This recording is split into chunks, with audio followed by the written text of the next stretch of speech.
Mga bro, game na naman ang gobyerno. This time, may good news tayo para sa Philippine Navy.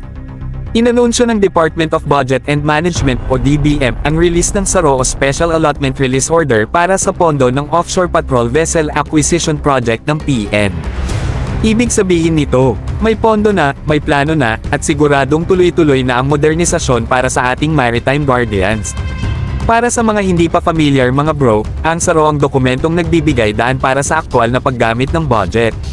At sa kontekstong ito, bilang ito papel, simbolo ito ng commitment ng gobyerno para palakasin ang ating naval defense. Hindi na ito pangarap lang. With funding secured, the Navy can focus on getting the hardware it needs to protect our territorial waters, enforce maritime laws, and respond to any threat day or night. Ang mas exciting pa dito mga bro, the first of the 6 2,400-ton offshore patrol vessels, OOPV, is almost done and ready for deployment. Oo, tama ang narinig nyo, konting kistes, pintura, at final checks na lang ang kulang. In just a few weeks, inaasahang i-deliver na ito. It actually sports advanced surveillance systems, high endurance, and the capacity to patrol our vast maritime domain with confidence.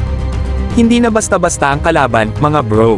With these OPVs, may pangtapat na tayo sa mga smugglers, illegal poachers, at kahit sinong magtatangkang bastyusan ng ating karagatan. Under the proposed law and ongoing modernization program, itong 6 na OPVs ay bahagi lang ng mas malawak na plano para gawing world-class ang ating Navy.